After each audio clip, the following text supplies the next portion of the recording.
निवडणुकीच्या प्रचाराच्या निमित्तानं आज या ठिकाणी आपल्याला मार्गदर्शन करण्यासाठी वेळात वेळ काढून खरं म्हणजे आज बारामती मतदारसंघातील लोकसभेचं मतदान असून सुद्धा एक कर्तव्य आणि जबाबदारी ह्या भावनेतून शिरूर लोकसभा मतदारसंघामध्ये ज्यांच्या प्रचार दौऱ्याला सुरुवात झाली ते महाराष्ट्राचे उपमुख्यमंत्री आदरणीय अजितदादा पवार आणि व्यासपीठावर उपस्थित असलेले सर्व सन्माननीय मित्र, आपल्या ह्या निवडणुकीच्या मतदानाला अवघे 5-6 दिवस उरले।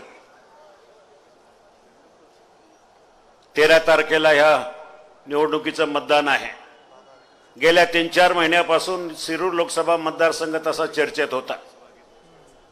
या ना त्या कारणानं लोकसभेमध्ये चर्चेत असलेला मतदारसंघ आणि ह्या मतदारसंघामध्ये 2 प्रश्न प्रामुख्याने समोरचे येतात। ज्याला 5 वर्षापूर्वी निवडून दिलं, लोकांनी डोक्यावर घेतलं, तो निवडून गेलेला खासदार जो दिल्लीला गेला तो पुन्हा मतदारसंघामध्ये कुणालाही दिसला नाही। आणि मी माझा पराभव झाला त्या दिवसापासून अगदी डॉक्टर अमोल कोल्हे यांचं फोन करून अभिनंदन केलं आणि दुसऱ्या दिवसापासून कामाला लागलोय। ते कुठल्या अपेक्षेसाठी नाही, महत्वाकांक्षेसाठी नाही, पुन्हा खासदार व्हायचं हे मनामध्ये फारसं काही हे नसताना सुद्धा फक्त आणि फक्त लोकांच्या सेवा करण्यासाठी मी पुन्हा कार्यरत झालो। पराभूत होऊन सुद्धा मला मतं पडली 5,78,000 आणि विचार केला की 5,78,000 लोकांना कुठं वाऱ्यावर सोडण्यापेक्षा मी त्या लोकांनी मला गेले 20 वर्ष सांभाळलं, 20 वर्ष आशीर्वाद दिलं, मोठं केलं, त्या लोकांना असा तडकाफडकी सोडून मी जाऊ शकत नाही। काही झालं तर मी लोकांच्या सेवेसाठी उपलब्ध राहील। आणि त्या दिवसापासून ठरवलं, सगळा प्रपंच असेल, धंदा पाणी असेल, सगळ्यावर पाणी सोडलं आणि पायाला भिंगरी लावून संपूर्ण मतदारसंघातल्या प्रत्येक गावामध्ये, प्रत्येक वाडी वस्तीमध्ये जाऊन गेलो। कोरोना काळामध्ये वयाची हे न पाहता, तब्येतीचं इकडं न पाहता, अगदी कातरच्या घाटापासून नाणे घाटापर्यंत जिथं जिथं लोकांना गरज पडली तिथं तिथं लोकांच्या मदतीसाठी धावून गेलो। कुणाला हॉस्पिटलमध्ये बेड उपलब्ध करून देणं, कुणाला औषधं उपलब्ध करून देणं। आणि हा इतका मोठा मतदारसंघ, इथं हातावर पोट करून करणारे बरेचसे कामगार मंडळी ज्यांचं एका दिवसाचं उत्पन्न त्या दिवसासाठी पोटापाण्यासाठी खर्च करतात, अशा लोकांचा पोटापाण्याचा प्रश्न होता। मी माझ्या माध्यमातून कोरोना काळामध्ये जवळजवळ 20-25 ट्रक धान्य त्याच्या कोरोना काळामध्ये किट बनवल्या आणि घरोघरी पोहोचवल्या। हे माझ्या दृष्टीने मला काय पुढे राजकारणात मोठं व्हायचं म्हणून नव्हे, तर ज्या जनतेने मला 25 वर्ष 30 वर्ष सांभाळलं त्यांच्यासाठी मला काहीतरी करता येईल। अगदी आदिवासी भागामध्ये, जुन्नरचा आदिवासी भाग असेल, आंबेगावचा आदिवासी भाग असेल, खेडचा असेल, अतिवृष्टीमध्ये कोणाची घरं जळाली, घरं वाहून गेली, आगीमध्ये घरं जळाली, आदिवासी भागातला शेतकरी रस्त्यावर आला, उघड्यावर आला, अशा ठिकाणी मी घरं उभं करण्यासाठी स्वतःच्या खिशातले पैसे खर्च करून प्रपंच उभं करण्याचा प्रयत्न केला। विषय एकच होता की ह्या जनतेला कोणीतरी वाली हवाय। पण आज मी पाहतोय निवडणुकीला उभा राहिलोय, हे फक्त आणि फक्त मला खासदार व्हायचं आणि खूप काही मोठं व्हायचंय, मला करिअर करायचा हा माझ्यातला विषय नाही आहे। परंतु पराभव झाल्यानंतर मी जी काही कामं, माझ्या ड्रीम प्रोजेक्ट होते आयुष्यभरामध्ये, जे काही मला महत्त्वाची कामं करायची होती ह्या मतदारसंघासाठी, ती कामं पूर्ण करण्यासाठी पाठपुरावा सुरू केला। उदाहरण सांगायचं तर Pune Nashik high speed railway, semi high speed railway या प्रकल्पासाठी जवळजवळ 2005 ते 2018 13 वर्ष संघर्ष केला। प्रत्येक रेल्वे बजेटमध्ये सरकारबरोबर संघर्ष केला आणि 13 वर्षाच्या प्रतीक्षेनंतर हा प्रकल्प मंजुरीच्या मार्गावर आला। त्या प्रकल्पाचा DPR तयार झाला। दुर्दैवाने पराभव झाला, पण आज मला सुद्धा खेदाने सांगावंसं वाटतं, 5 वर्षामध्ये अंतिम मंजुरीसाठी आलेली रेल्वेची फाईल ही फक्त चर्चेत पेपरमध्ये आणि सोशल मीडियामध्ये राहिली. आजही ती फाईल रेल्वे बोर्डाच्या चेअरमनच्या ऑफिसमध्ये आहे, त्याच टेबलवर त्याच अवस्थेमध्ये तशीच राहिलेली आहे. 5 वर्षात रेल्वेची फाईल हल्ली नाही. इथं मात्र प्रचाराच्या जोराजोरामध्ये घोषणा होत आहेत, परंतु रेल्वेचं काम झालं नाही. तो प्रकल्प मला पुरा करायचा आहे. त्या प्रकल्पासाठी आजची किंमत आहे जवळजवळ 24,000 कोटी रुपये. आपल्या हवेली तालुक्यातून मोठ्या प्रमाणात त्या रेल्वेचा रूट जातोय. 24,000 कोटी रुपये त्या प्रकल्पाला लागत आहे. दुसरी या मतदारसंघातली सगळ्यात महत्वाची समस्या म्हणजे वाहतुकीचा खोळंबा आणि ट्रॅफिक. शिरूर लोकसभा मतदारसंघ असा एकमेव लोकसभा मतदारसंघ आहे जिथं ट्रॅफिकची समस्या सगळ्यात जास्त आहे. महाराष्ट्रातल्या सगळ्यात जास्त ट्रॅफिकची समस्या कुठं असेल तर आपल्या हडपसरमध्ये सोलापूर रोड, नगर रोड, पुणे नाशिक रोड आणि तळेगाव चाकण शिक्रापूर रोड. चाकणच्या ट्रॅफिकच्या प्रश्नावर गेल्या वर्षी माझ्या विरोधात निवडून आलेल्या उमेदवारांनी चाकणच्या ट्रॅफिकच्या प्रश्नावर काही केलं नाही. आजही चाकणची ट्रॅफिक आहे तशीच आहे, वाघोलीची ट्रॅफिक आहे तशीच आहे, आपल्या उरुळी कांचनच्या इथं असलेला ट्रॅफिकचा खोळंबा आहे तोच आहे. आणि हे सगळं करण्यासाठी मला कमीत कमी येणाऱ्या 5 वर्षामध्ये जवळजवळ 20 ते 25,000 कोटी रुपयाची गरज आहे.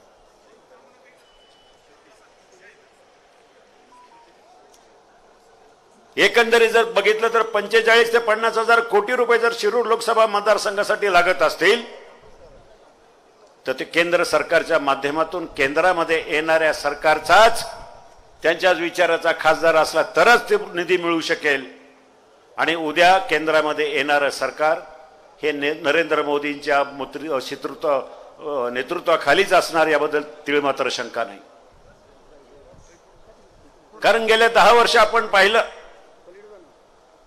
ह्या भारत देशाला खऱ्या अर्थानं कर्तृत्ववान पंतप्रधान मिळाले असेल तर नरेंद्र मोदी. भारताचा चेहरा मोहरा बदलणं आणि एक नवीन भारत निर्माण करण्यासाठी त्यांनी केलेली 10 वर्षामध्ये कामं जर पाहिली तर 70 वर्षामध्ये अशा प्रकारचं नेतृत्व, अशा प्रकारचं केंद्रात सरकार कधी यापूर्वी आलं नव्हतं.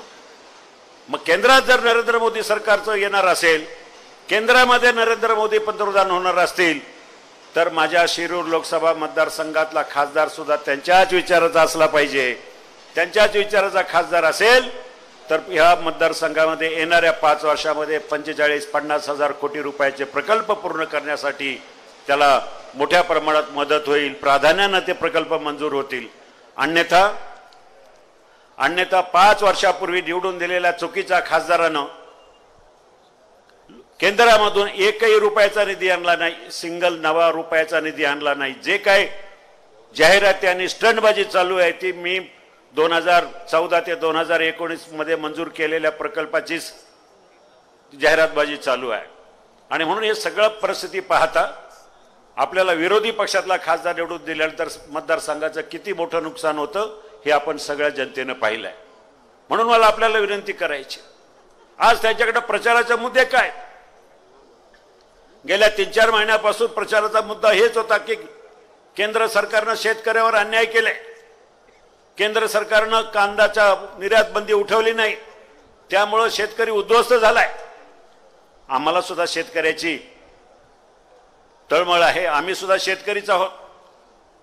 मला आठवते 2-3 महिन्यापूर्वी मी आदरणीय अजितदादा असतील, देवेंद्रजी असतील, मुख्यमंत्री असतील, मी आणि अन्य काही खासदार निवेदन मांडलं की आमच्या महाराष्ट्रातल्या शेतकऱ्याच्या शेती मालाला भाव मिळाला पाहिजे, खास करून कांद्याच्या निर्यात बंदी उठली पाहिजे. राज्य सरकारनं प्रस्ताव केंद्राकडे पाठवला आणि केंद्रानं 3 टप्प्यामध्ये निर्यात बंदी उठवली. त्यामध्ये सुरुवातीला 10,000 टन, नंतर परत दुसरे 10,000 टन आणि आता 1,00,000 टन, असे 1,20,000 टनाची निर्यात बंदी उठवली आणि आता कायमची निर्यात बंदी उठवली. आता हा प्रचाराचा मुद्दा त्यांच्याकडे तेवढाच होता. आज समोरचा उमेदवार मतदारसंघामध्ये जाऊ शकत नाही, प्रचार करू शकत नाही. ग्रामीण भागामध्ये तर बऱ्याचशा ठिकाणी त्यांना वेशीवर अडवलं आणि त्यांना विचारलं की तुमचा आम्ही सत्कार वेशीवरच करतो, मला फक्त हे सांगा की आमच्या गावासाठी 5 वर्षासाठी तुम्ही काय केलं. जुन्नर, आंबेगाव, खेड आणि शिरूर ह्या 4 तालुक्यामध्ये जवळजवळ 12 गावांमध्ये त्यांना अडवलं, परत त्यांना पाठवलं. कारण त्या गावाने दाखवलं की 20-20 निवेदनं तुमच्याकडे दिली, तुम्हाला फोन केले, तुम्ही भेटले नाही, तुम्ही आमच्याकडे आले नाही, तुम्ही आम्हाला फोन केला नाही, आमचा फोन घेतला नाही. जेव्हा जेव्हा आम्ही फोन केला ग्रामस्थांनी तेव्हा तुमचाच पीए तुमच्या आवाजात बोलतो आणि आम्हाला काहीतरी चुकीची उत्तरं देतो, म्हणून तुम्ही आमच्या गावामध्ये प्रचाराला येऊ नका. अशी परिस्थिती असल्यानंतर कुठंतरी खोटा काहीतरी प्रचार करायचा, लोकांना भावनिक साथ घालायची, त्यांना बोलायला चांगलं येतं. शेवटी नाटककार आहे, अभिनेता आहे, काही जे अस्तित्वात नाही ते दाखवण्याचा प्रयत्न करण्याचा हा त्यांचा धंदा असतो. कामं केल्याचा अभिनय करण्याचा त्यांनी प्रयत्न केला, विकास कामं तर केली नाही, परंतु विकास कामं केल्याचा अभिनय त्यांना चांगला जमतो. आणि म्हणून कुठेतरी आता भावनेचा आधार घ्यायचा, निष्ठा म्हणून सांगायचं, स्वाभिमान म्हणून सांगायचं.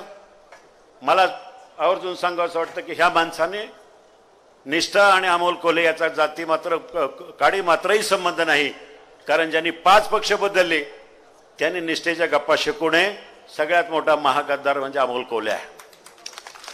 अगोदर मनसे, नंतर शिवसेना, नंतर राष्ट्रवादी आणि मध्येच भाजप बरोबर जाऊन आम्हाला घेता का अशा प्रकारचा प्रयत्न करून शेवटी ज्या वेळेला अजित पवार गट एक वेगळे झाला त्यावेळेला तिथं जाऊन त्या 40 आमदारांच्या बरोबर मिठ्या मारून आता आपण सत्तेत आलो अशा प्रकारची घोषणा करणारा हा माणूस दुसऱ्या दिवशी पुन्हा नव्या पक्षात गेला. अशा माणसानं निष्ठेच्या गप्पा करू नये. माझी निष्ठा माझ्या मायबाप जनतेशी आहे, माझी निष्ठा माझ्या लोकांशी आहे. आणि म्हणून काही मुद्दे नसताना निवडणुकीला जाण्यासाठी काहीतरी चुकीचं संभाषण करायचं. आता काय तर म्हणजे माझ्या लोकसभेच्या काळामध्ये मी जे प्रश्न विचारले ते माझ्या कंपनीच्या फायद्यासाठी मिळाले. अरे माझा कंपनीचा धंदा, मी तर 20 वर्षापूर्वीच कंपनीमधून राजीनामा देऊन रिटायर झालो आहे. माझ्या मुलांना ती कंपनी सांभाळली, त्यांच्या कष्टाने सांभाळलेली आहेत. अशा प्रकारचे घाणेरडे आणि प्रकार माझ्याकडनं कधी झालेलं नाही, तुम्ही सगळे जनतेने पाहिलं आहे. आणि म्हणून मला आपल्याला आवर्जून सांगावं असं वाटतं की मी विकास कामं केली आहे. गेल्या 1.5 वर्षामध्ये खासदार नसताना, काही पद नसताना ह्या मतदारसंघातल्या जवळजवळ 450-500 गावांना मी निधी देऊ शकलो. 750 गावांना मी व्हिजिट केल्या गावभेट दौऱ्याच्या निमित्तानं. कारण त्याचं कारण ह्या राज्य सरकारनं आम्हाला ताकद दिली विकास कामाच्या माध्यमातून. आणि ती ताकद देत असताना आज आपण पाहतोय आपल्या जिल्ह्याचे पालकमंत्री आदरणीय अजितदादा पवार यांच्या माध्यमातून आम्हाला इतका भरीव निधी मिळाला की आम्ही गावोगावी विकास कामाच्या माध्यमातून जाऊ शकतो. आज लोक आवर्जून कुठल्याही गावात जा, आदरणीय अजितदादांचं आदरानं नाव घेतात की शब्दाचा पक्का माणूस कुठल्याही परिस्थितीत दिलेला शब्द पूर्ण करेल. विकास कामं हा त्यांचा एकमेव ध्यास. त्यामुळं कुठल्याही गावात जा, कुठेही सांगा तर अजितदादांनी आम्हाला निधी दिलाय, अजितदादांनी आम्हाला निधी दिलाय, आमचं काम केलं, अशा प्रकारचं होत आहे. तर म्हणून एका बाजूला राज्य सरकारची ताकद आमच्या पाठीमाग आहे आणि दुसऱ्या बाजूने केंद्र सरकारची महाशक्ती आमच्या बरोबर आहे. आणि त्यामुळं ह्या मतदारसंघातले विकासाचे प्रश्न सोडवल्याशिवाय राहणार नाही. मी आपल्याला आवर्जून सांगेल, साखर कारखानदारीमध्ये माझा 30 वर्षाचा अनुभव आहे. मी सुद्धा भीमाशंकर सहकारी साखर कारखान्याचा संस्थापक चेअरमन होतो. मला माहिती आहे कारखाना कसा चालवायचा, कारखान्याच्या अडचणी काय आहेत. आज आपल्या थेऊर कारखान्याच्या संदर्भामध्ये मला अनेक लोकांच्या चर्चा केल्या. सगळ्या शेतकऱ्यांच्या मध्ये एकच आवाज आहे की आमचा कारखाना चालू झाला पाहिजे. आदरणीय दादांनी त्या संदर्भामध्ये सगळ्या संचालक मंडळांना बोलवून घेतलं आणि सांगितलं की आपण लवकरात लवकर आचारसंहिता संपल्यानंतर कारखाना चालू करण्यासाठी आम्ही प्रयत्न करू. मी स्वतः त्यासाठी मध्यस्थी करेल, मी स्वतः त्यासाठी पुढाकार घेईल आणि निवडून आल्यानंतर हा कारखाना लवकरात लवकर कसा चालू होईल यासाठी प्रयत्न करून या भागाचा शेतकऱ्यांचा नंदनवन झाल्याशिवाय राहणार नाही. एवढंच या ठिकाणी सांगतो आणि आपली रजा घेतो. धन्यवाद. जय हिंद, जय महाराष्ट्र. धन्यवाद दादा. आणि त्याचबरोबर 2 मिनिटात आपल्याला या ठिकाणी संबोधित करतील पैलवान मंगलदास हप्पा बांधव. आजच्या उमेदवार आदरणीय आढळराव दादांच्या प्रचाराच्या सभेच्या निमित्ताने तुम्हा सर्वांचं दर्शन घेण्यासाठी उपस्थित असलेले राज्याचे उपमुख्यमंत्री आदरणीय दादा, उमेदवार आहे आदरणीय सर्व व्यासपीठ इथे उपस्थित आहे. आज या ठिकाणी ही सभा होत आहे, तिकडं मतदान झालेलं आहे. 6 तालुक्यामध्ये साधारण 54-55% मतदान बारामती लोकसभा मतदारसंघामध्ये झालेलं आहे. आज दादा तुम्ही इथं आलात, तुमचा चेहराच तुमचा विजय सांगतो, याचं समाधान आम्हाला लाभत आहे. आणि एक समाधान आहे की स्वतःचं असणारं काम बाजूला सारून माझ्या विश्वासावरती कुणीतरी उभा आहे, ही भावना माणसाच्या मनामध्ये असली पाहिजे. ती भावना उराशी बाळगून दादा तुम्ही मतदान कार्य अजून लाईनीमध्येच आहे, तरी तुम्ही तुमच्या कार्यकर्त्याच्या प्रचाराच्या सभेसाठी आलात, याच्यापेक्षा दुसरा नेता असू शकत नाही. तुकोबारायांचं प्रमाण आहे की मातीचे मार्दव सांगे कोंबाची लवलव. अरे मातीत जर चांगली असेल तर पीक सुद्धा चांगलं येतं. आढळराव दादा काळजी करू नका, मागच्या वेळेस दादा तुमच्या विरोधात होते, आता दादा तुमच्या बरोबर आहे, तुमचा विजय निश्चित आहे, तुम्ही काळजी करू नका. त्या पापामध्ये आम्ही सहभागी होतो, मागच्या वेळेस पाडण्यामध्ये तुम्हाला लय जोरात पडत होतो की दादा पडले पाहिजे म्हणून सगळा जिल्हा रानोमाळ करून टाकला, पण दादाला पाडायचं काय मनसुबे होते. आम्हाला वाटलं गडी गोरागोमटा आहे, चांगला आहे, चांगला काहीतरी करल, संभाजीची भूमिका करतोय, बरं वाटत होता. पण गडी भलताच हुशार निघला. आमचे पूर्वज नेहमी सांगतात बघा, कोल्हा म्हणलं की पुढून लगेच आवाज येतो, काय म्हणतात, लबाड. पण ते विसरून गेलो होतो. मला वाटायचं गोरा, मला ते त्यानंतर असं झालं, मला चोखोबारायांच्या ओव्या आठवल्या की उस डोंगा परी रसन डोंगा का भुरला सवरली रंगा, कमान डोंगी परत तिरण हे डोंगा का भुरला सवरली रंगा. वरच्या रंगावर भुरलो आणि नसणारी 7.5 आपल्या अंगावरती त्या ठिकाणी घेतली. दादांनी तर काय पैसे खर्च केले ते त्यावेळेस आता इथं लोक सांगत नाही. दादा म्हणले कोणी आलाच पाहिजे, म्हणे बरं येईल, चला सगळ्यांनी प्रचार करू. पण आता तोच कोल्हे दादांच्या बोलायला लागलाय, काय त्याला आविष्कार झालाय, काय बोलतोय, छत्रपती जगदंब जगदंब, त्याचं ते रूप आणि त्याचं ते आवेश. पण त्याला एकच सांगतो, तू नादी लागलाय अजित दादांच्या.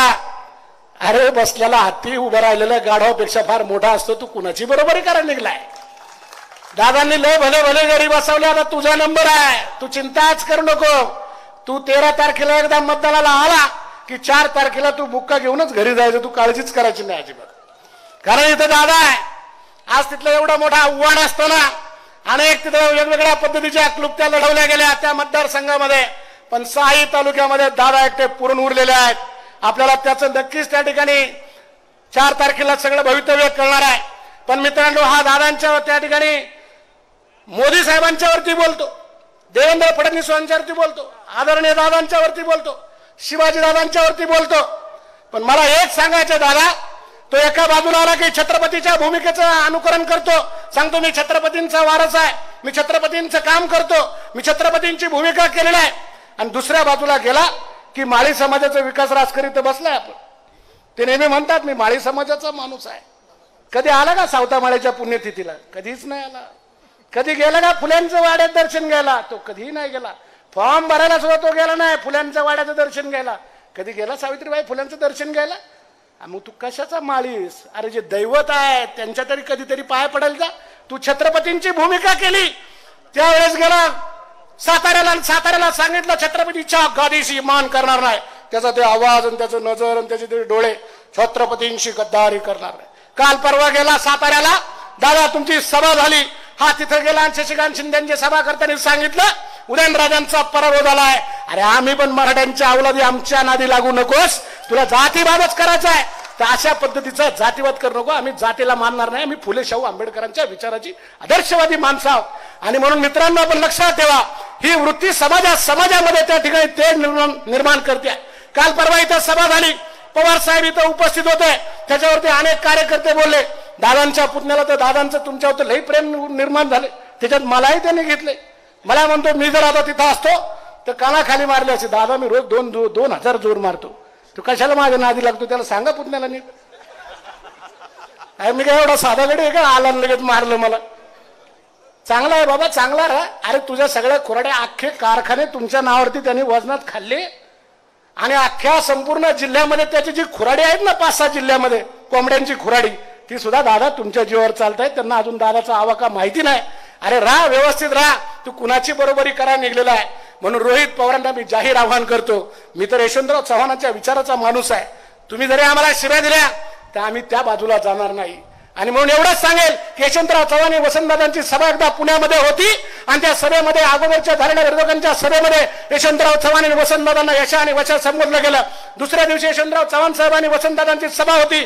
सभा चालू असताना पत्रकारांनी प्रश्न विचारला, चव्हाण साहेब आणि दादा तुम्हाला काल त्या ठिकाणी यशा आणि वशा संबोधला? त्यावेळेस यशवंतराव चव्हाण आणि दादांनी सांगितलं, हो ज्याला संबोधलं त्याला सांगा की मी तुम्हाला त्या ठिकाणी धन्यवाद देतो. पत्रकार अवाक झाले, म्हणले का तुम्ही असं बोललात? अरे आम्हाला बालपणात नेलं म्हणून यशा आणि वशा म्हणलं म्हणून त्याचं अभिनंदन केलं. ही संस्कृती यशवंतराव चव्हाणांची आहे, ही संस्कृती आहे यशवंतराव चव्हाणांची. आणि म्हणून आपण त्याचं भान ठेवलं पाहिजे. ती सक्षणा सलगर बिचारी आली तिथं, दादा माझ्या घरी दोनदा बिचारी आली होती. ती म्हणली आता धार पवार साहेबा बोलला मान त्या मंगलला बांधला दाखवते. तिचं अजून लग्न नाही, आपल्या बहिणीसारखे लग्न झाल्यावर बोलू तिच्यावर काय बोलायचं. आपण जर काय बोलत तर गुंडा लग्न व्हायचं नाही काहीच व्हायचं नाही. उलट आपल्यावर असेल की आपली बहीण तशी राहील. त्याच्यामुळे मी तिला माफ करतो. तुझं बघू आपण काय करायचं नंतरच्या काळामध्ये. एकदा लग्न होऊन आले, एक तर तुमच्याकडे मुळात बाहेरच्याला मानित नाही, आमच्याकडे बाहेरच्याला मानतात. त्याच्यामुळे आम्ही काय तसं काय करणार नाही. कारण तू जरी कुठली असली तर तू आमची बहीण आहे. त्याच्यामुळे आम्ही चुकीचं तुझ्याशी वागणार नाही. तुझ्याशी काय आम्ही बोलणार आहे. आणि ज्या वेळेस कुरुक्षेत्रावरती शिखंडी पुढे आला त्यावेळेस शिखंडीवर वार करायचं नाही ना, हे युद्धात ठरलेलं होतं. म्हणून रोहित पवार आपण शिखंडीची भूमिका आहे म्हणून दादा तुमच्यावर वार करत नाही. ज्या दिवशी तुम्ही शिखंडी म्हणून बाजूला असाल ना अंगावरती त्या दिवशी तुम्ही रणांगणात दिसणार सुद्धा नाही. अजित दादा आहे, अजित दादा. आणि म्हणून आपण सगळ्यांनी एक लक्षात ठेवायचं आहे, उद्याची निवडणूक अत्यंत अटीतटीची आहे. दादांचा त्या ठिकाणी ही निवडणूक मोदीजींची आणि राहुल गांधींची आहे. पण याच जिल्ह्यामध्ये दादांच्या अस्मितेची लढाई आहे मित्रांनो. दादांच्यावर वेळ नाहीये. दादांनी घेतलेली भूमिका आणि यांच्या पाठीमागे भक्कमपणे देवेंद्रजी सारखा माणूस उभा आहे. मी त्या माणसाला सॅल्यूट करतो. ज्या ठिकाणी सांगेल त्या ठिकाणी दादांनी ज्या ज्या ठिकाणी सांगितलं तिथं देवेंद्रजी दत्त म्हणून हजर उभे राहिलेले आहेत. त्याचप्रमाणे एकनाथ शिंदे साहेब सगळी शिवसेना त्या ठिकाणी उभी आहे. आणि म्हणून आपण सगळे मंडळी या ठिकाणी आवर्जून उपस्थित झाले आहेत. आपण इथं आलात निलेशराव, मागच्या वेळेस पाहुण्याचं किती काम केलं विसरलात का तुम्ही? जरा पाहुण्याचं कान टोचा जरा. तुम्ही तिकडे महापौर होते, आपण किती मदत केली पाहुण्याला, खाल्लं सुद्धा नाही.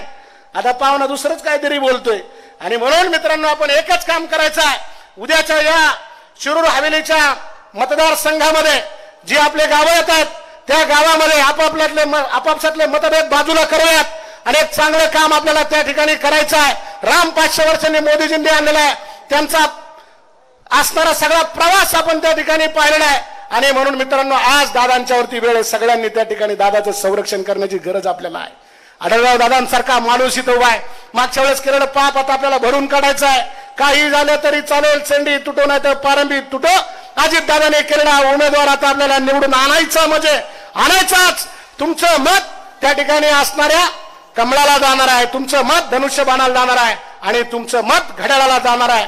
म्हणून आपण सगळ्यांनी हात वर करून दादांना विश्वास द्यायचा आहे की आपल्याला दादा आम्ही तुमच्या पाठीमागे आहे. ही अण्णासाहेब मगरांची भूमी आहे, हे आपल्या सगळ्यांच्या लक्षात असलं पाहिजे. इथंच गांधींचा पदस्पर्श झालेली ही भूमी आहे. सगळ्यांनी हात वर करून त्या ठिकाणी दादाला विश्वास द्यायचा आहे. सगळ्यांनी हात वर करा, पार त्या कोपऱ्यापासून तुम्ही पण करा, मागचे सगळे, मी पण आहे त्याच्यामध्ये, मी नाही असं नाही. सगळ्यांनीच त्या ठिकाणी हात वर करून घोषणा द्यायची आपल्याला आहे. आणि सर्वांनी दादाला विश्वास, हात वर घ्या, एवढं लगेच हात खाली. राजा शिवछत्रपती की, छत्रपती शिवाजी महाराज की. अरे काय घोषणा देत आहे, वाघाच्या जबड्यात घालून हात मुजील दात अशी जात आमची, कुठे तुमची जात. घ्या हात वर परत. छत्रपती शिवाजी महाराज की जय जय जय जय जय भवानी. हर हर सियावत रामचंद्र की, सियावत रामचंद्र की जय. धन्यवाद. धन्यवाद अप्पा. आणि या ठिकाणी आता संबोधित करतील महाराष्ट्र राज्याचे लाडके उपमुख्यमंत्री आदरणीय नामदार श्री अजितदादा पवार साहेब.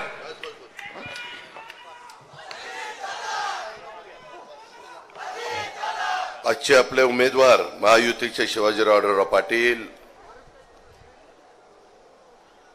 सभेला उपस्थित असणारे राजाराम कांचन, प्रतापराव गायकवाड, मंगलदास बांदल, महादेव कांचन, सुनील कांचन, संतोष कांचन, दिलीप वालेकर, रवी बापू काळे, दिलीप दादा काळभोर, हेमलता बडेकर, अलंकार कांचन, शुभम कोमणे, विकास जगताप, अमित कांचन, पूनमभाई चौधरी, चारुशीला कांचन, उत्कर्ष गोते, चंदन सोंडेकर, दादा पाटील पराटे, रामदास चौधरी, दादासाहेब सातव, सुभाष काळभोर, जीवी चौधरी, अभिजित बोराडे, श्रीकांत कांचन, स्वप्नील डमडरे, रोहिदास उंद्रे, निखिल तांबे, रवींद्र कंद, रोहिदास टिळेकर, राजेंद्र कोरेकर, सुधीर फराटे,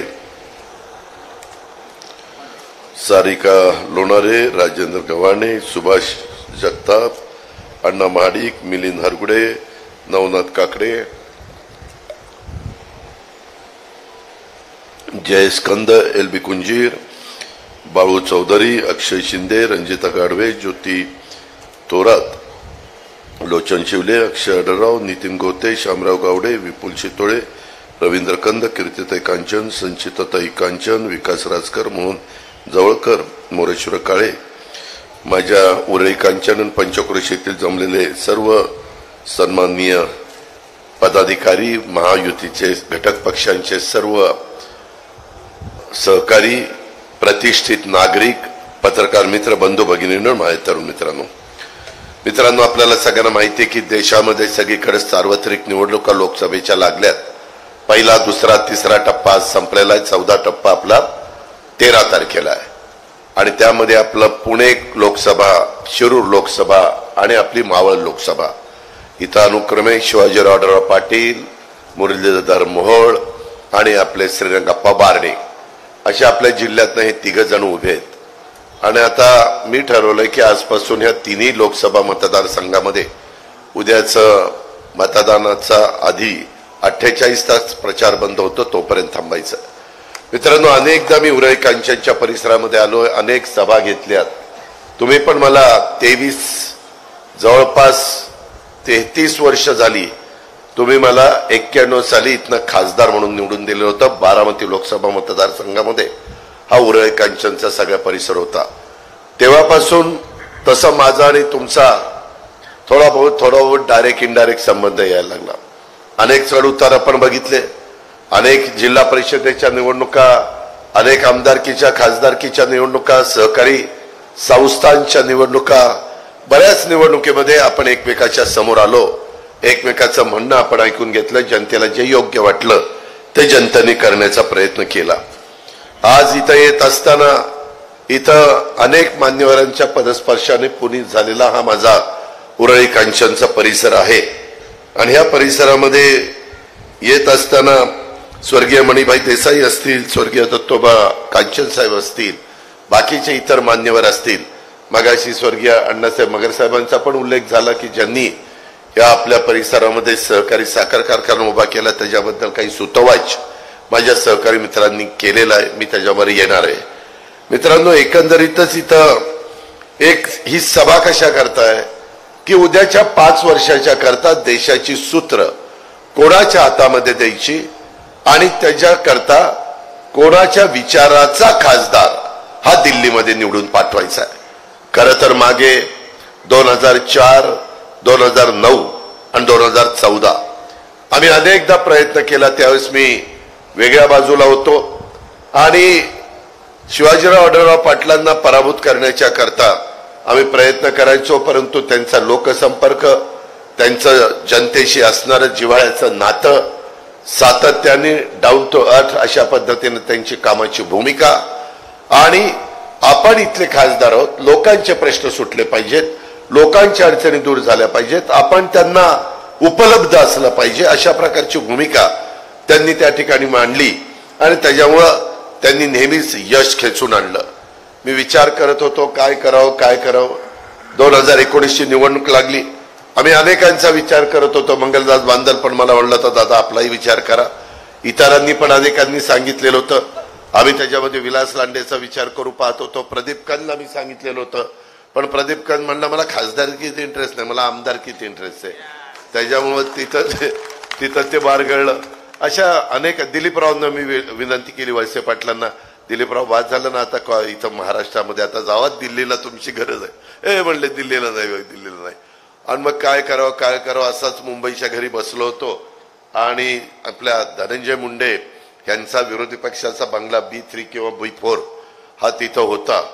आणि मी सहज माझे डॉक्टर अमोल कोल्हेंची म्हणजे ओळख होती. मी त्यांना फोन केला, डॉक्टर तुम्ही यावेळेस खासदारकीला उभं राहता का?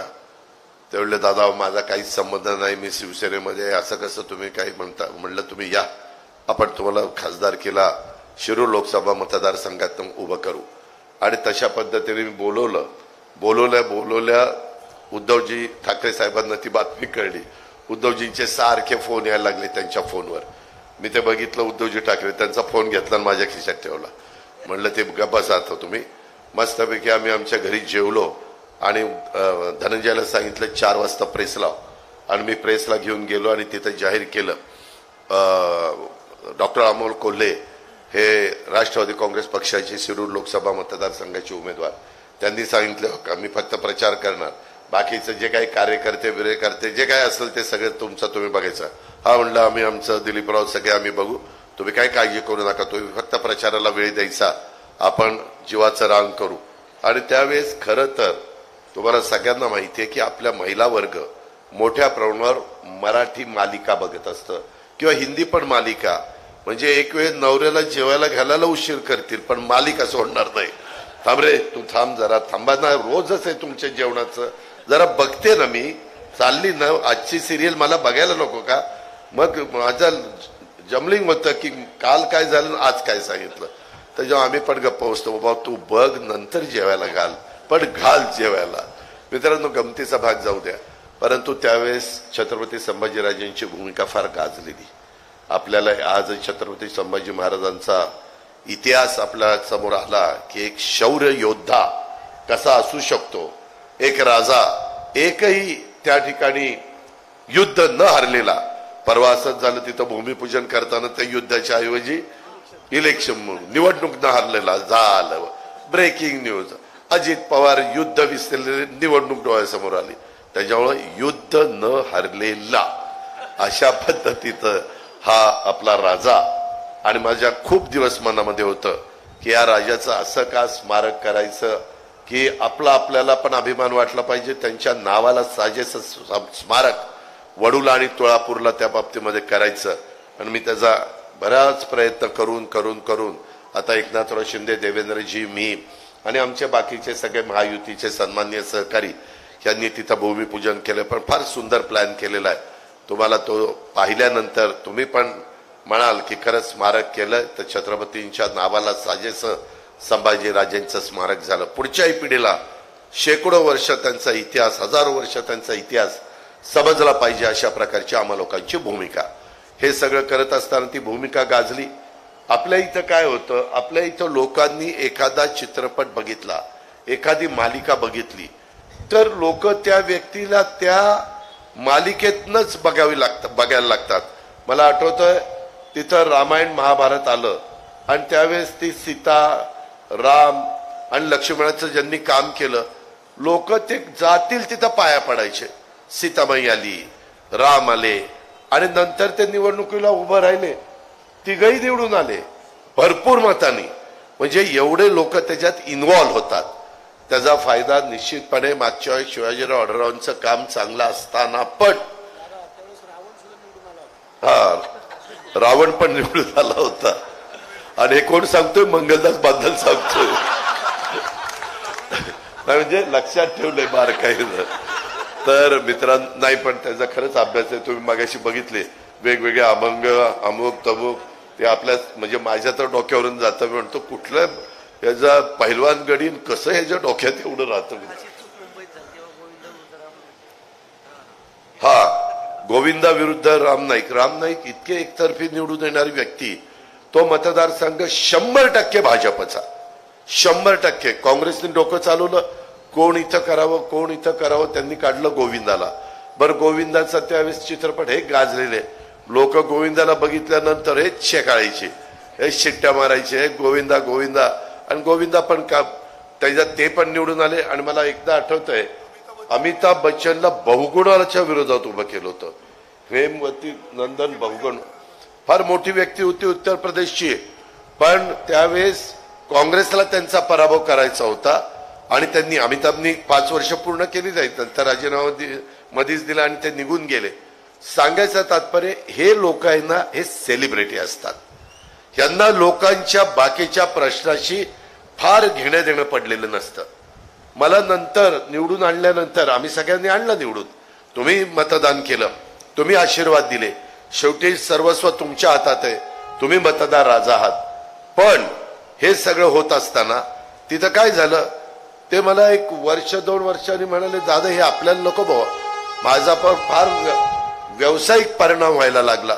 मी कलावंत आहे, मी अभिनेता आहे, मला वेगवेगळ्या मालिका करायच्या असतात, मला त्याच्या संदर्भामध्ये शूटिंग असतं, त्या शूटिंगला मला वेळ मिळत नाही, त्याच्यामुळं मी लोकांना वेळ देऊ शकत नाही। माझे चित्रपट असतात, अहो त्यांनी तर एका चित्रपटामध्ये नथुराम गोडसेची भूमिका केली, म्हणजे एवढा कहर की एकदम छत्रपती संभाजी महाराज, छत्रपती शिवाजीराजे आणि एकदम नथुराम गोडसे।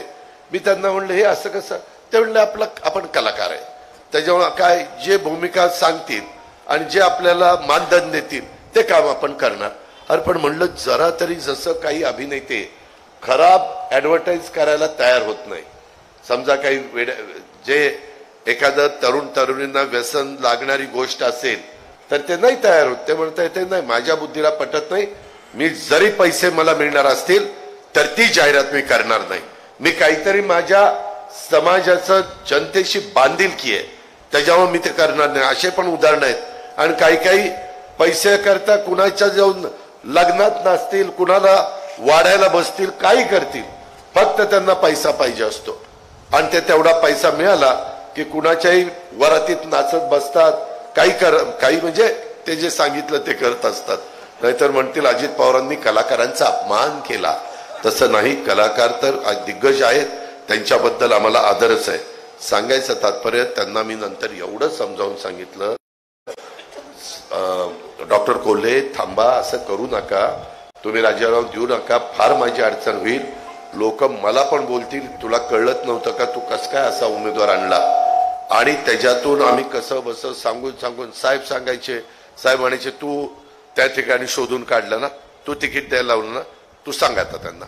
आणि अशा पद्धतीनं कसं बस ते 5 वर्षाच्या करता बाबाला राजीनामा न देता तिथं थांबायला सांगितलं। मित्रांनो, त्याच्यामध्ये किती वेगवेगळ्या प्रकारच्या त्यांनी भूमिका केल्या आणि किती वेगवेगळे डायलॉग मारले, तरी ते कलावंताचं काम आहे। सामाजिक क्षेत्रामध्ये काम करणं हे राजकीय क्षेत्रातल्या माणसाचं काम आहे आणि ते व्रत शिवाजीराव आढळराव पाटलांनी स्वीकारलेलं आहे। त्यांनी त्याच्यामधनं ते पूर्वाश्रमीचे तर राष्ट्रवादी काँग्रेस पक्षाचे स्थापना झाले, ते आंबेगाव तालुक्याचे अध्यक्ष होते, मला वाटतं भीमाशंकर सहकारी साखर कारखान्याचे चेअरमन म्हणून पण त्यांनी काम केलं। त्याच्यामुळं तसं आम्ही आणि ते फार काही दूरचे असण्याचं काही कारण नाही।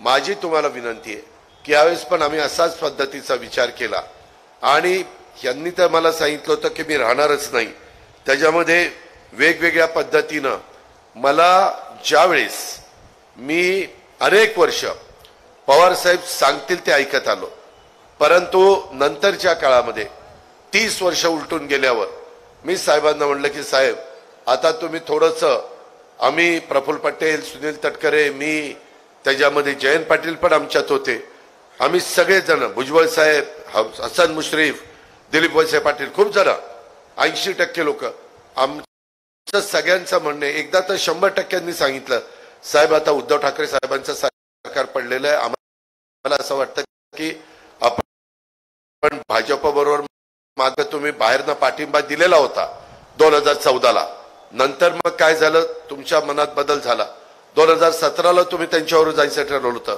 त्यावेळेस तुम्ही त्यांना सांगितलं की तुम्ही शिवसेनेला बाजूला करा। अमित शहा म्हणले मी शिवसेना, आमची अनेक वर्षांची मैत्री आहे, आम्ही बाजूला करणार नाही, ते होऊन बाजूला गेले तर गोष्ट वेगळी। त्यावेळेस बारगळलं, सांगितलेलं आहे जर सत्ता असेल तुम्ही न्याय देऊ शकता, सर्व जाती धर्माच्या लोकांना तुम्ही न्याय देऊ शकता, विदाऊट सत्ता तुम्ही न्याय देऊ शकत नाही।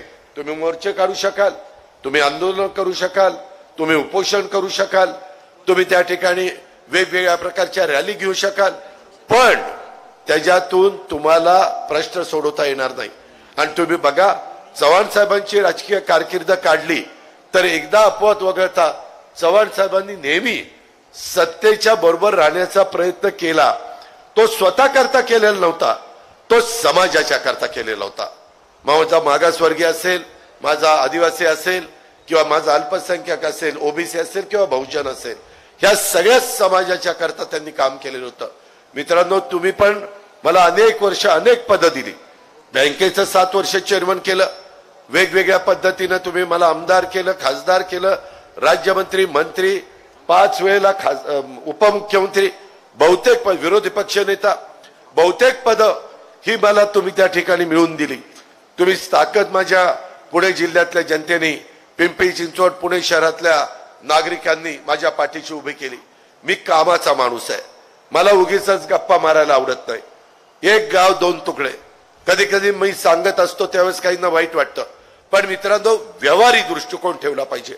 उगीच कुणाला तरी बरं वाटावं म्हणून वेळ मारून द्यायची, पण नंतर त्याची किंमत मोजावी लागती. उरळी कांचनकरांनो, एकंदरीतच या परिसरामध्ये महात्मा गांधी असतील किंवा अनेक मान्यवर महापुरुषांचं वास्तव या उरळी कांचनला राहिलेलं आहे. परंतु आता उरळी कांचनचं चित्र बदललंय. हे चित्र बदलत असताना आज तुम्ही तुमच्या पुढं, महायुतीच्या उमेदवाराच्या पुढं जे उमेदवार आहेत त्यांना खरोखरीच खासदारकीमध्ये रस नाही, त्यांना अभिनेत्यामध्ये रस आहे. मी त्यांचं तोंडावर देखील मी सांगायला कमी करणार नाही. मित्रांनो, मी ज्यावेळेस ही राजकीय भूमिका आम्ही सगळ्यांनी घेतली, आमच्या घरी मी बसलो होतो, सगळे होते, डॉक्टर कोल्हे होते, अशोक पवार होते, सगळ्यांनी अफिडेव्हिट करून दिली. मला सेकंड केला भुजबळ साहेबांना, सगळ्यांना, की चांगला निर्णय आपण हा घेतला पाहिजे. सगळेजण माझ्या बरोबर शपथविधीला आले. कोल्हे साहेबांनी देखील बाईट दिला. अशोक तर मला म्हणत होता, दादा सत्ता असल्याशिवाय काही खरं नाही, आणि सतत मला सांगणाऱ्यापैकी तो एक होता. पण ज्यावेळेस शपथ घेत असताना पहिली मी घेतली, दुसरी भुजबळ साहेबांनी घेतली, तिसरी का चौथी दिलीप वळसे पाटलाचं नाव आलं. तिथं गडी बिथरला. या बाजूला एक आमदार होता, ह्या बाजूला एक आमदार होता. तो म्हणला, ही शपथ दादांनी घ्यायला परवानगी द्यायला नको होती, मी आता दादांना सोडणार, मी तिथनं आता निघून जाणार, मला ह्यांना घेतलेलं अजिबात आवडलेलं नाही. आता बघा, ही काही एवढा मोठा नेता आहे का? दिलीपराव वळसे पाटलांना घेतलेलं मला आवडणार नाही. अरे काय तुला निवडून आणण्याच्या करता मी जीवाचं रान केलं बेटा, आणि तू अशा पद्धतीच्या गप्पा मारतो. त्याच्यामध्ये आता काही पण इथं येऊन काहीतरी सांगितलं की मी पवार साहेबांचा निष्ठावंत आहे, साहेबांसाठी मी आमदारकीचा राजीनामा द्यायला तयार आहे, अमकं तमकं. अरे कशाचं आलंय काय? सगळी तुझी अंडी पिल्लं मला माहिती, काय तू गप्पा मारतो? उगीच मी आपला कुणाची भावकी आहे म्हणून नको त्याचं काही निंदा नालच ती करायला. भावकी उन्हाच्या वाटेकरी असती मला माहिती आहे, पण म्हटलं कुठं आता हे करता. मित्रांनो, काही खरं नाही. मागच्या वेळेस पण वेगळे काही प्रसंग उद्भवलेले होते, आणि एकंदरीत आज साखर कारखान्याच्या एक तर स्वतःला नीट कारखाना चालवता येत नाही, नाचता येईना अंगणवाकडं. त्याच्यामध्ये आता कारखाना बंद पडला, दादांनी बंद पाडला. अरे दादाचा काय उद्योग आहे का कारखाने बंद पाडणं?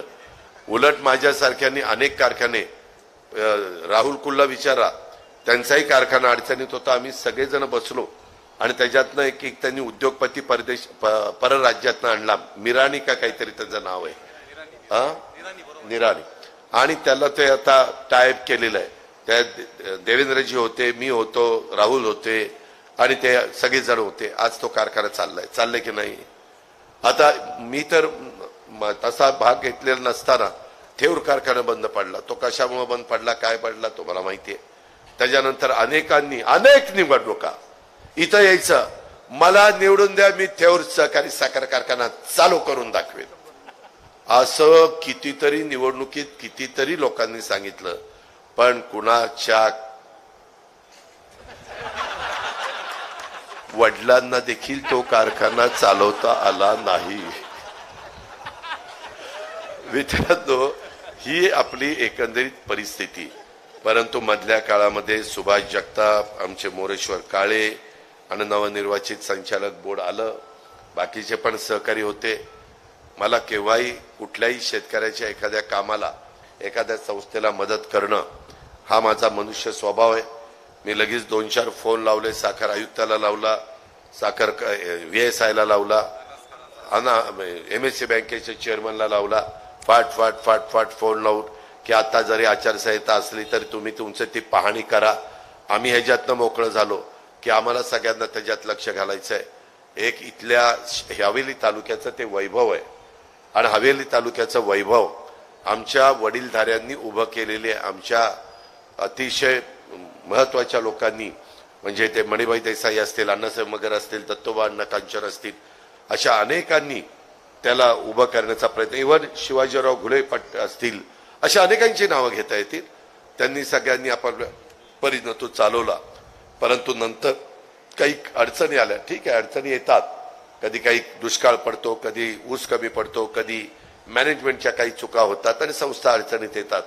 परंतु मी माझ्याही भागातल्या सोमेश्वर सहकारी साखर कारखाना अडचणीत आल्यानंतर मी तो ताब्यात घेतला 92 साली. मला सगळ्यांनी सांगितलं, माझ्या वरिष्ठांनी सांगितलं, तू कशाला ताब्यात घेतलं, हे नाही चालवता येणार, हे फार डबडर झालेलं आहे. म्हणलं नाही, चालवायचा. आणि चालवला. आता महाराष्ट्रात पहिल्या 5 कारखान्यात तो आहे.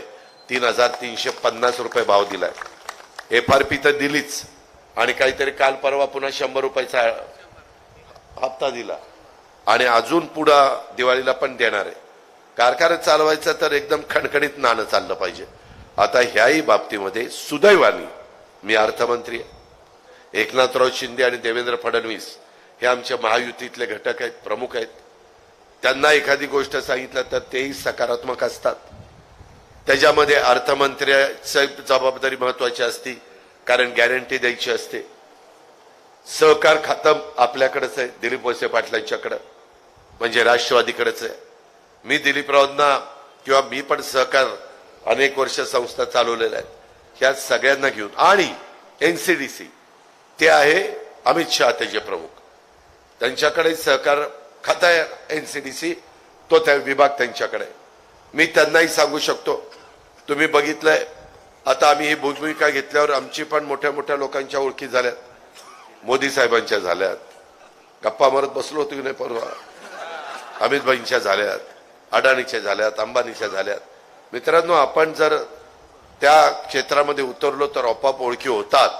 संबंध कसे डेव्हलप करायचे ते आपल्या हातामध्ये असतं. आणि त्या प्रकारे तुम्ही अनेक वर्ष मला साथ दिलेली असल्यामुळं आणि त्या पद्धतीनं मी पुढे जातोय आणि ह्यामुळं ह्या सगळ्या ओळखी आहेत. ह्या सगळ्याचा फायदा आपल्याला आपला थेऊर कारखाना सुरू करण्याच्या करता होऊ शकतो. फक्त संचालक बोर्डाने स्वतःचे डबे येऊन तिथं खायचे. बरोबर आहे, त्याला इलाज नाही. तुम्ही उभा राहिला, निवडून आला ना, स्वतःचे डबे आणायचे, तिथं खायचे आणि तिथं आम्ही सांगू तशी कामं करायची. हे टेंडर ह्यालाच दिलं पाहिजे, हे नाकारलं पाहिजे, कुणाचं ऐकणार नाही. त्याच्यामध्ये जो लोएस्ट आणि चांगला कंपनी असेल, चांगले त्याच पद्धतीनं ते होईल. ह्याच्यातल्या बहुतेकांनी माझ्याबरोबर काम केलेलं आहे, त्याच्यामुळे मला त्यांना बरोबर घेऊन जाणं काही अवघड नाही. आणि मी तुम्हाला सांगतो, ह्याच्यातून तुम्हालाही विश्वासामध्ये घेऊन त्या संदर्भात एक करावं लागेल. ऊसाचं क्षेत्र पण वाढलं पाहिजे, परंतु आपला शेतकरी बहादर आहे.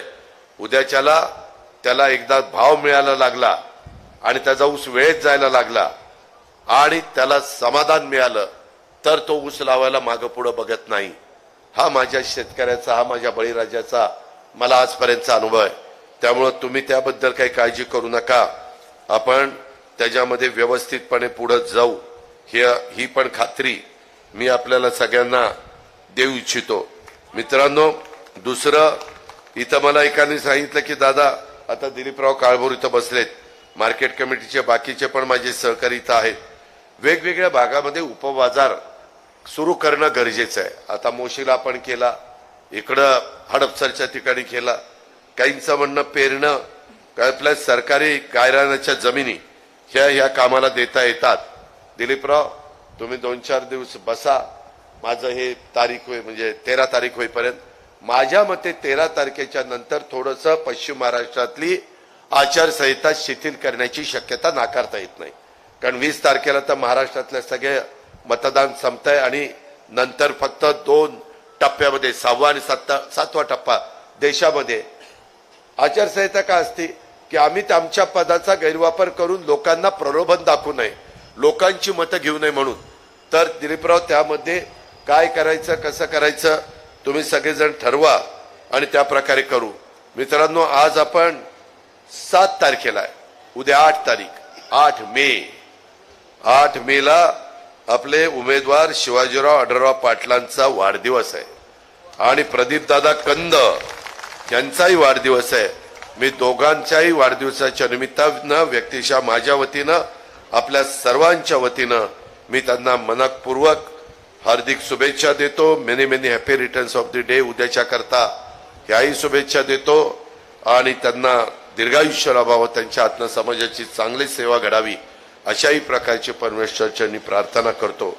मित्रांनो, ह्या सगळ्या बाबी करत असताना मला आपल्याला एक सांगायचंय की इथं पवार साहेबांची पण सभा झाली. पवार साहेब माझे नेते, त्याबद्दल दुमत असायचं काही कारण नाही. पण मित्रांनो, नेहमी प्रत्येकाचा काही ना काही काळ असतो. आज पवार साहेब काल आजारी होते, परवा पण त्यांना नीट बोलता येत नव्हतं. मला आठवतंय 2004ला पवार साहेबांना असाच गंभीर आजार झाला. आम्ही साहेबांना सांगितलं, मी आर पाटील, भुजबळ साहेब, दिलीप वळसे पाटील, जयंत पाटील, पदमसिंह पाटील, मधुकर पिचड आणि विजयदादा, आम्ही सगळ्यांनी सांगितलं साहेब तुम्ही दवाखान्यात जाऊ, ऑपरेशन करा, आम्ही ही सगळं सांभाळतो. साहेबांनी सांगितलं, सभेत फॉर्म भरला. सुरेश गुले आठवत असेल, परवा आपण जिथं सभा घेतली होती सुनेत्राची तिथंच सभा झाली आणि सांगितलं की मी आता जातोय दवाखान्यामध्ये, मला ऑपरेशन लगेच करायचंय, सेनापती नाहीये, सैन्याने लढायचं. सैन्य लढलं ना. आज एवढे उष्णता आहे, एवढा त्रास होतोय, साहेबांना आधार दिल्याशिवाय साहेब चालू शकत नाही. आणि हे बाकीचे जी काही चौकट त्यांच्या आजूबाजूला आहे, साहेब इकडे चला सभेला, साहेब तिकडे चला सभेला, सगळीकडे सभेला घेऊन जातात. त्यांना काही वाटत नाही की आपण साहेबांना सांगावं की साहेब नको, एखादी सभा घ्या परंतु तुम्ही विश्रांती घ्या, उन्हाची तीव्रता वाढलेली. आज तर मी मगाशी बातमी बघत होतो, कुठल्या तरी धाराशिव का कुठेतरी सोलापूरला रांगेत मतदार उभा असताना सनस्ट्रोक झाला, जागेवर गेला, तो मृत्युमुखी पडला. काळजी तुम्ही पण सगळ्यांनी घेतली पाहिजे. पाणी जास्त प्या, पाणी प्या आणि उन्हाचं आणि त्यामध्ये काळजी घ्या. उन्हात कारण नसताना जाऊ नका. आपल्या इथं मताची टक्केवारी कमी झाली, ऊन एवढं होतं की मी बघितलंय मताची टक्केवारी पण कमी झाली. आपल्याला पण त्याच्यामध्ये लक्ष द्यावं लागेल. साधारण मला आत्ता लेटेस्ट नाही पण 5 वाजेपर्यंत महाराष्ट्रामध्ये 53% मतदान झालं, कर्नाटकात 66%, आसाममध्ये 74%, मध्य प्रदेशला 62%. 5 वाजेपर्यंत आज दादर नगर हवेली 65%, पश्चिम बंगाल 74%, गुजरात 55%, उत्तर प्रदेश 55%, गोवा 72%, बिहार 56%, आसाम 74%, छत्तीसगड 66%. अशा प्रकारचं मतदान झालंय.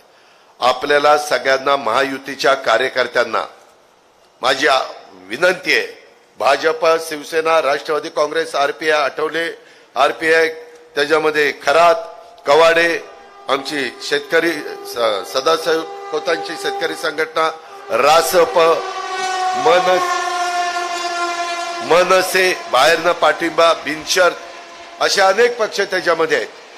त्याच्यावर त्या सगळ्या कार्यकर्त्यांनी मताची टक्केवारी, आता ह्याच्यातनं तरी आपण काही बोध घेतला पाहिजे आणि त्याच्यातनं टक्केवारी कशी वाढेल याकरता देखील आपण सगळ्यांनी मदत करावी अशी माझी तुम्हाला विनंती आहे.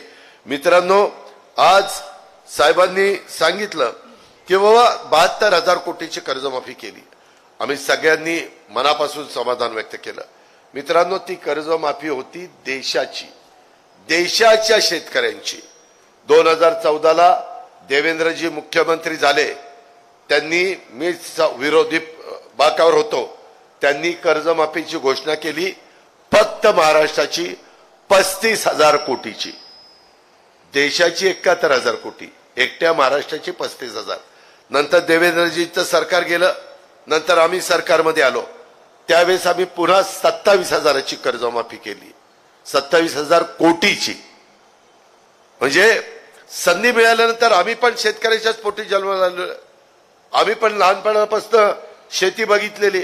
राजकारणात यायच्या आधी मी पोल्ट्री चालवली, डेअरी चालवली. आज पण मी सकाळी मतदान केल्यावर माझ्या रानात चक्कर मारली, मग मी बाकीचे कामं करत बसलो. मला शेती करायला आवडतं. मला शेतीचा प्रत्येकाला कसला कसला नाद असतो, तसा आपल्याला शेतीचा नाद आहे.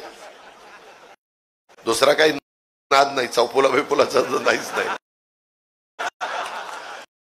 तशा पद्धतीनं मित्रांनो मला ती आवड आहे आणि त्याच्यामुळं शेतकरी, आता मध्ये देखील मी मोदी साहेबांना सांगितलं की मोदी साहेब, आज आमच्या महाराष्ट्रातला कांदा उत्पादक शेतकरी अतिशय नाराज आहे. ते म्हणाले की ठीक आहे, मी बघतो. ते गेल्यानंतर त्यांनी कांदा निर्यात चालू केली की नाही.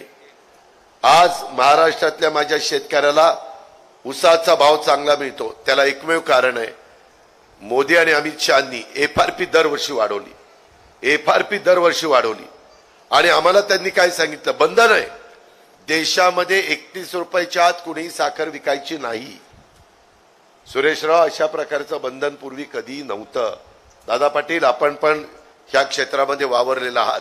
आम्ही साखर 17, 18, 19 विकलीये. व्यापारी यायचे 19 का, तर भाव पडलेले असायचे. आता व्यापाऱ्यांना पण बंधन आहे, त्याचा मिनिमम दर 31 रुपये राहील, त्याच्यावरच तुम्ही घ्या. आज साखर चालली 3500, 3600, 3700. त्याच्यामुळे माझ्या शेतकऱ्यांना भाव मिळतो. त्याच्यावर इन्कम टॅक्स लागला होता, मुद्दलन व्याज होतं. मुद्दल 10,000 कोटी, व्याज 15,000 कोटी, 25,000 कोटी. 25 वर्ष आम्ही हेलपाटे मारत होतो. आमच्याच्यानी काही पी चिदंबरम, AK अँथोनी, एक त्याच्यामध्ये प्रणव मुखर्जी, कुणालाही ते काढता आलं नाही. आम्ही साहेबांना घेऊन जायचो, साहेब प्रयत्न करायचे, परंतु उत्तर मिळत नव्हतं. आता मात्र राधाकृष्ण विखे पाटील, देवेंद्रजी, हर्षवर्धन पाटील असे काही मंडळी अमितभाईंकडे गेले. अमितभाईंनी बघितलं, त्यांना प्रश्नाची जाण होती. गुजरातला पण तो प्रश्न होता. त्यांनी सांगितलं मुद्दल पण माफ आणि व्याज पण माफ. कुणाला करता आलं नाही. ते शेतकऱ्यांच्या डोक्यावरची टांगती तलवार काढून टाकली. मित्रांनो, काही कामं आम्ही 1 रुपयामध्ये पीक विमा शेतकऱ्याचा उतरवला की नाही? उतरवला. 0% व्याजाने कर्ज पुरवठा महाराष्ट्रामध्ये मी अर्थमंत्री झाल्यानंतर दिला की नाही? 10 रुपये शेकड्याने लोक नंदीवाले आणि माकडवाल्याकडे जायचे, पैसे उचलायचे. आता 0% व्याजाने वर्षभरात फक्त परतफेड करा. थकवलं तर 12% व्याज. आर्थिक शिस्त लागली पाहिजे. शेवटी आपण सवय कशा लावतो त्या पद्धतीने सवय लागतात. आणि म्हणून या प्रकारे निर्णय राज्य सरकारमध्ये बसलेले असताना आम्ही घेतले. त्याच्या संदर्भामध्ये मध्ये पोलीस पाटील आले, त्यांचं मानधन वाढवलं. अंगणवाडी मधल्या महिला मानधन वाढवलं. आशा वर्कर्स मानधन वाढवलं. आमच्या इथं पूर्वी 600 रुपये संजय गांधी निराधार श्रावण बाळ यांना होते, त्या योजनेमधल्यांना मागे आम्ही 1000 केले, आता 1,500 केले. का, तर तो गरीब माणूस आहे, तो जगला पाहिजे. 80 कोटी लोकांना 5 वर्षाच्या करता मोफत अन्नधान्य, घास आहे मोफत. एकही माझा भारतातला माणूस गरीब उपाशी पोटी झोपता कामा नये. अशा प्रकारची भूमिका ही NDAच्या सरकारने घेतलेली आहे. त्याकरता त्यांना पाठिंबा द्यायला आमचे शिवाजीराव आढळराव पाटील निघालेले आहेत. मित्रांनो, मी बारामतीमध्ये कालपर्यंत सांगत होतो, तुम्हाला माहिती आहे, मी हर्षवर्धन पाटील, राहुल कुल, रमेश थोरात, दत्ता भरणे, विजय शिवतरे एकत्र कशाला आलो? निव्वळ तिथले विकासाचे प्रश्न, पाण्याचा प्रश्न सोडवण्याच्या करता. ते पाणी पण माझ्या हवेली तालुक्यातनं जातं. आज सगळं वरसगाव पंचायत, खडकवासला, टेमघर सगळं पाणी पुण्याला प्यायला द्यावं लागतंय. द्यायलाच पाहिजे, लोकसंख्या वाढली. पण पाणी कुणाचं कमी झालं? इंदापूर, दौंड, बारामती, पुरंदर, हवेली. काय शेतकऱ्यांनी करावं? पाणी द्यायला नको? मग तुम्ही म्हणा तू काय करणार आहे? आम्ही आता एक कमिटी नेमली होती. मुळशी धरणातलं ते पाणी आहे ते आम्ही टाटाला विनंती करणार, मॅनेजमेंटला सांगणार. ब्रिटिशांच्या काळातलं धरण आहे. आता वीज अनेक पद्धतीने केली जाते. वाऱ्यावर केली जाते वीज, सूर्यावर केली जाते, न्यूक्लिअरवर केली जाते, गॅस मधनं केली जाते, त्याच्यामध्ये अशा थर्मल पॉवर मधनं केली जाते, कोजन बगॅस मधनं केली जाते. आपण त्याच्यातनं वीज तयार करू आणि ते पाणी आता पुण्याला प्यायला द्या. आमचा खडकवासला, वरसगाव, पानशेत हे पाणी आमच्या लोकांना पूर्वीच्या प्रकल्पात आहे तसं द्या. माझा इंदापूर तालुका खुश, दौंड तालुका खुश, हवेली तालुका खुश, बारामती, पुरंदर खुश. शेवटी काय, पण त्याला पैसा लागणार आहे. अजित पवार जरी अर्थमंत्री असला तरी तो पैसा एकटा राज्य सरकारचा पुरू शकत नाही. आम्हाला मुळशीच्या पाण्याची ती व्यवस्था करायची आहे. त्याच्या संदर्भामध्ये पुरंदर उपसा सिंचन योजनेला परवा मी कुंजीरकडे गेलेलो होतो. तिथं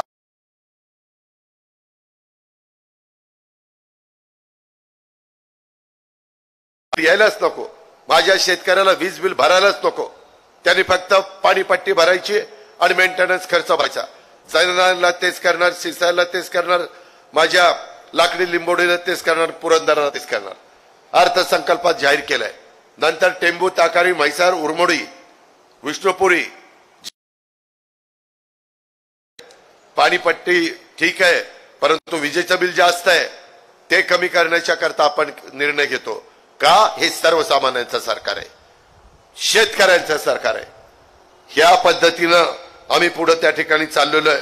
मित्रांनो, एवढ्यावरच आम्ही थांबवलेलो नाहीये. त्याच्यामध्ये इथं मगाशी मला सांगितलं उरळी कांचन रोजचा वाहतूक कोंडीचा प्रश्न आहे. आपल्याला शिवाजी आढळराव पाटलांना का तिथं दिल्लीत पाठवायचं? राज्याचा पैसा दिलाय. एकनाथराव, अजित पवार आणि देवेंद्र फडणवीस मजबूत आहे, काय काळजी करू नका. परंतु तो राज्याचा आहे, देशाचाही पैसा आला पाहिजे. जसं स्वर्गीय गिरीश बापट साहेबांनी माझ्या नदी सुधार कार्यक्रमाच्या करता काही हजार कोटी रुपये आणले. आमच्या मेट्रोच्या करता त्यांनी 16,000 कोटी रुपये आणले. त्याच्यामध्ये 24/7 पाणी शहरामध्ये सगळं पाणी टाक्या उंच करायच्या होत्या, 2300 कोटी रुपये आणले. टर्मिनल माझा विमानतळाचं चांगलं करायचं होतं, 500 कोटी रुपयाचं टर्मिनल परवा पीएमने ऑनलाईन उद्घाटन केलं. तिथं डिफेन्सची जागा मिळवली. आज रेल्वेचे प्रश्न आहेत. मगाशी मला काहींनी सांगितलं की दादा उरळीकांच्या रेल्वे स्थानकावर गाड्या थांबत नाही. अरे ते थांबण्याच्या करता अंगात पाणी असणारा खासदार पाहिजे ना. त्याच्याकरता शिवाजीराव आढळराव पाटलांच्या घड्याळाच्या चित्राच्या शेजारचं बटन दाबा. शेजारचं त्याच्यात पण मी शेजारचं सांगतो. आता तिथं घड्याळ त्याच्या शेजारी, तर ते काही म्हटले शेजारी म्हणजे खालचं वरचं. अरे म्हणलं काय रे तुमच्या त्याच्यामध्ये. मग आता काय सांगू, ते घड्याळाचं चिन्ह आहे त्याच्या पुढचं काही पण काढतात तो. काय म्हणजे काय सुपीक डोक्यातनं काय कल्पना येतील एकेकाच्या. पण घड्याळाच्या पुढचं बटन त्या ठिकाणी दाबा आणि यांना दिल्लीला पाठवा. आपल्याला त्यांना दिल्लीला पाठवून पुणे नाशिक रेल्वे ही आढळराव पाटीलच करू शकतात, डॉक्टर कोल्हेंना करता आली नाही. ते म्हणायचे राव मी विरोधी पक्षाचा आहे, तिथं कुणी माझं ऐकतच नाही. मग ऐकत नाही का तर कशाला गेला तिकडे? ऐकणाऱ्यांच्या बरोबर जायचं होतं ना. मी कसं ऐकणाऱ्यांच्या बरोबर गेलो? कशा करता गेलो? लाल दिव्या करता गेलो नाही, शेवटच्या माणसाकरता गेलो. त्याने काही काम आणलं की आपण करणार झटका.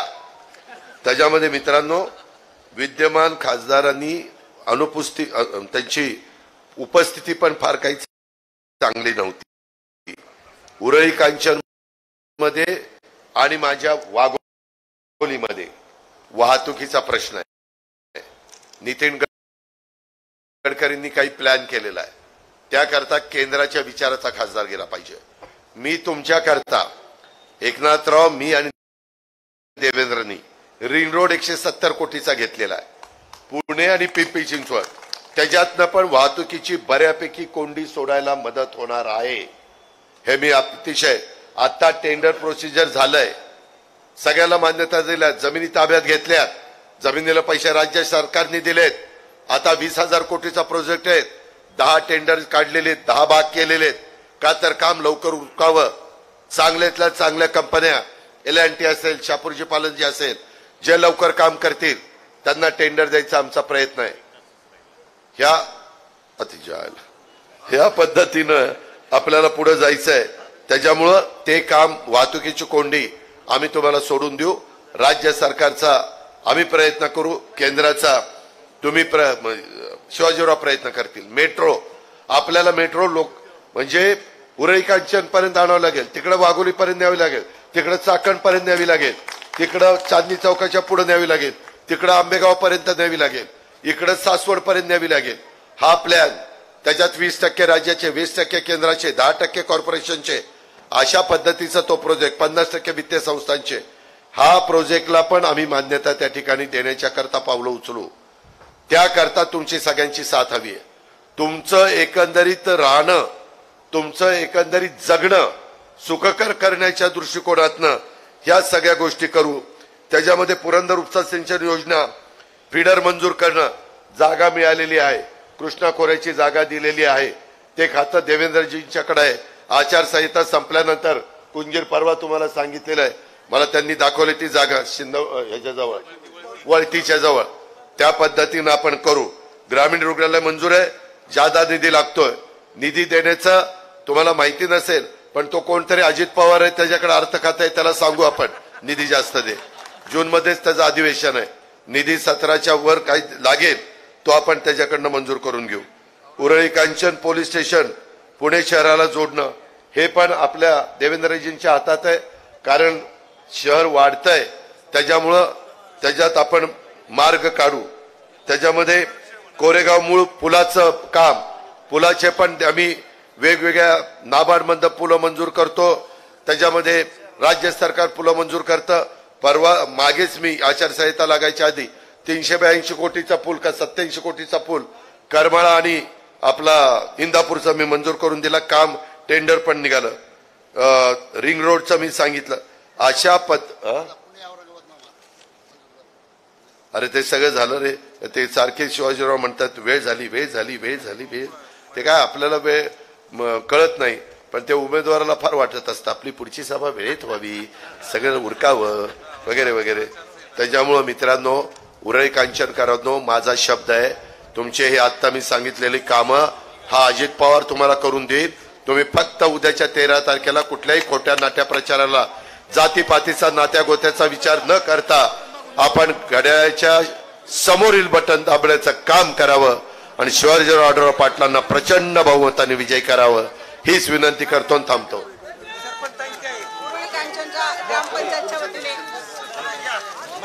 काही हे करतात धरतात.